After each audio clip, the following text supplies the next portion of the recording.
All right, for commercial real estate, we have a ton of buyers that are looking, and this is what we're due for due diligence, right? This is what we're going to tell them. Here's the things we're going to ask for. So what are some of the first things? If you've got a buyer and they say, hey, Brock, I want to buy XYZ building, what's the first thing you're going to tell them that we're going to go through? Yeah, that's a great question, and we hear it almost every day now. There's a ton more activity in the market. A lot of people have been on the sidelines the last couple of years, and they're getting back in the game now, so it's exciting. A lot of movement, a lot of activity. So for our buyers right now that are looking at investment sales, that's if a building is generating income, if there's a lease attached, a business attached.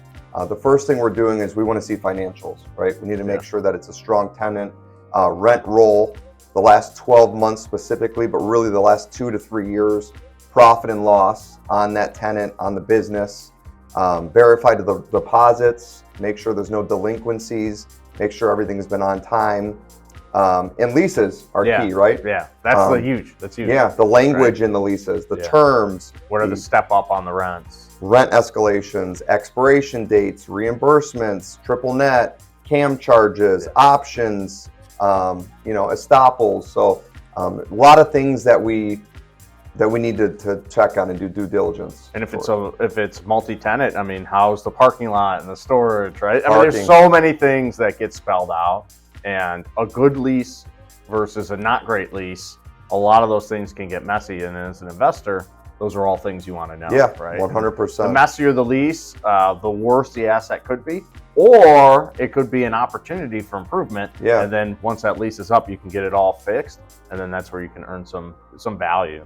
Yeah, absolutely. So what comes, so those are all the money related things. What else would someone be looking for and want as a buyer on a commercial property? Yeah, that's another great question. So regardless if it's an investment sale or you're buying a vacant building, there's a big checklist that we go through to make sure that there's no stone left unturned. So title commitment, title and survey, we need to update it all to survey, easements, encroachments, access, parking rights, things of that nature. Right. Obviously the physical condition of the property. We're going to check the HVAC, the roof, the foundation, plumbing, electrical, windows, all the major, parking lot, again, because parking lot's a huge expense that people never foresee. Environmentals, which starts with a phase 1. In some cases we go to a phase 2. So I've got to get environmentals done. Check the zoning. And what do you see those costing? Like, what's an environmental, like a phase 1 running right now? So for a phase 1 study, a couple grand you can expect to pay.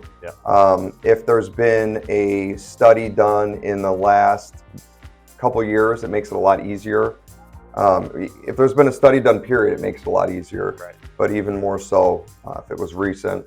And then phase 2, depending on the scope, hopefully we don't have to go there, but sometimes you do, and those prices can vary. I've seen those as far as a couple thousand up to 20,000. So you just never know, but you can never be too sure. Someone budget for that, right? Yeah, if you're buying a couple $1 million building, you want to make sure you know what you're buying. So utilities, service contracts, meters, operating expenses, taxes, legal compliance, code violations, permits, any outstanding liens or litigation, and then put together a CapEx plan. Hey, what did we find? What's the replacement cost? What will insurance cover? What's in the reserves? And then closing time. Is there a tenant? Do we need to get them out of there? How's that going to work? So, well, I think one of the cool things too that we've done in a deal we recently did in Lapeer together was we knew what the existing rents were, and we saw what the leases they didn't have were, and then we saw what it could be. So we saw what our cap rate was going to be when we entered, and then we saw what the cap rate was once we got the leases up, and then we saw, based on the cap rate in that area, what the building is now worth, right? So there's a lot of opportunity with that too, in terms of below market rents, acquiring the building, ride out the lease, restart new leases at today's rents, and you get that bump up in value. So if you guys have any questions, because that's a lot of information, the great news is when you work with a great team like we are, as far as I'm concerned, we get that and we handhold you through that whole process. So if you have any questions anywhere in the country, just go ahead and reach out. We'd love to connect with you. Thank you.